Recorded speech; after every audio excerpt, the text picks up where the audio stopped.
Cumprimento o povo de Deus com a paz do Senhor Jesus. Meus irmãos, motivo de alegria, de estar juntamente com os irmãos nessa noite maravilhosa para adorar e para exaltar o nome santo do Senhor.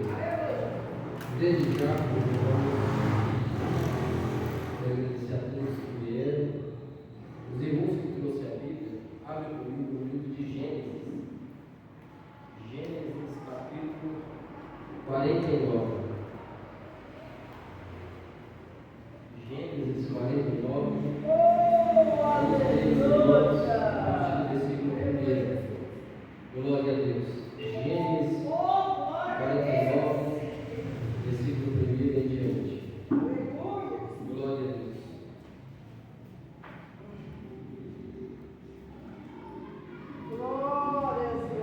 Tem ajuda aí, glória a Deus.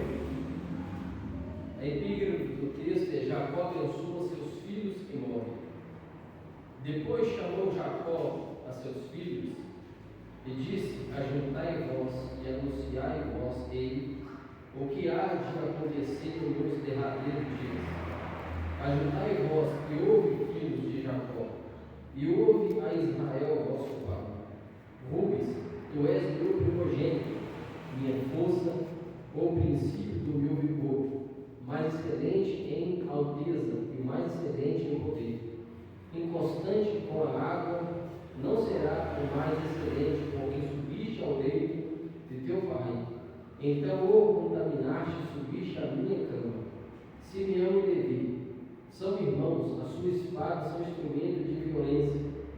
No seu secreto conselho não entra em minha alma. Com a sua congregação, minha glória não se ajunta, porque no seu furor mataram varões e na sua teiva arrebataram voz. Maldito seja o seu furor, pois era forte, e a sua ira, pois era dura. E eu os dividirei em Jacó e o esperarei em Israel. Judá, a ti louvarão os teus irmãos, a tua mão será sobre o pescoço de seus inimigos. Os filhos de teu pai a ti inclinarão. Judá, o leãozinho da presa subiste. Filho meu, empurra-me, deite como leão, e como leão velho, quem o despertará? Sobe aqui, o versículo 3. O céu não se arredará de Judá, nem ouro legislador dentre seus pés, até que venha Siló, e a ele se congregarão os povos. Fala, Senhor Deus, Senhor Jesus. Fala comigo. E me faz compreender a tua palavra. Assentando, desocupa as mãos e glorifica o Rei da Glória. Com bastante palmas e glória a Deus. Queridos irmãos, quando nós olhamos o livro de Gênesis, a gente vai ver que o livro de Gênesis é o começo, quando tudo foi formado. Quando Deus criou a terra, Deus criou o universo, criou os animais, e o ser humano, Deus desceu e pegou o pó da terra e soprou de dentro dele, na narina do homem, racha, o paracleto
vem agora o seu filho Isaac.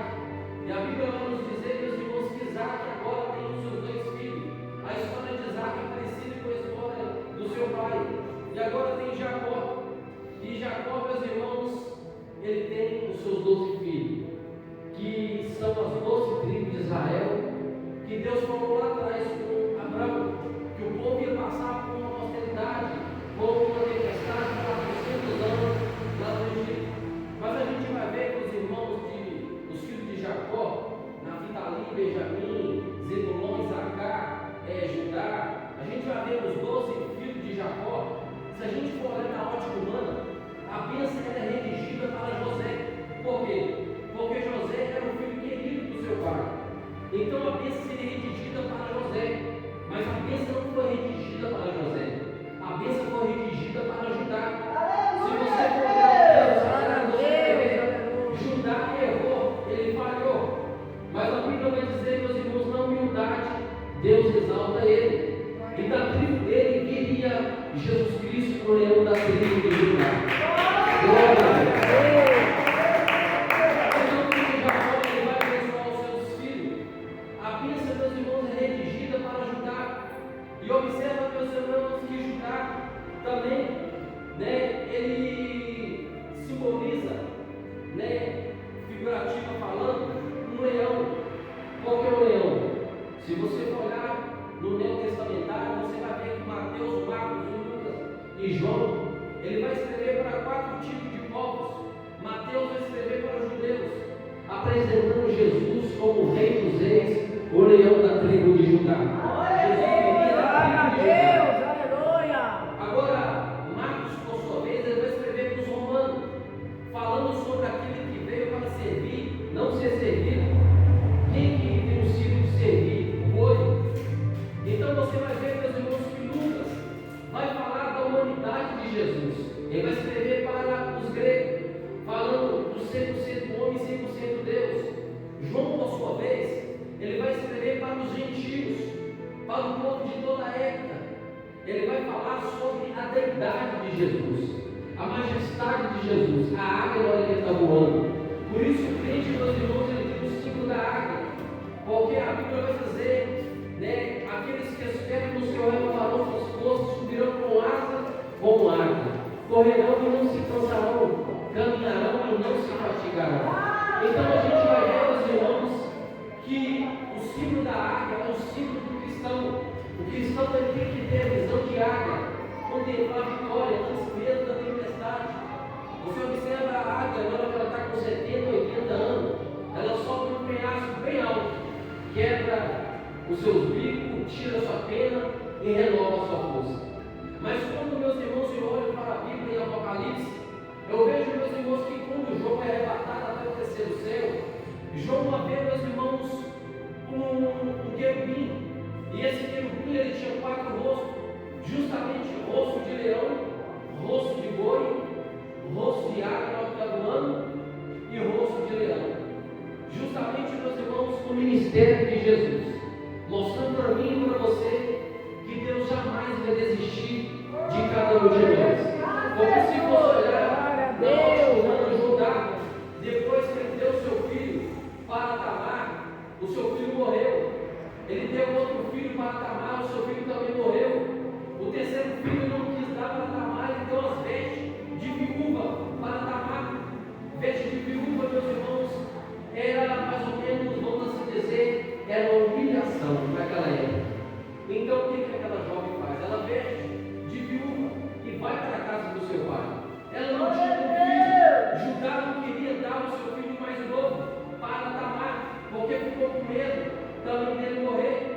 Mas a Bíblia, ela deixa claro que a graça de Deus, ela não tem limite. A graça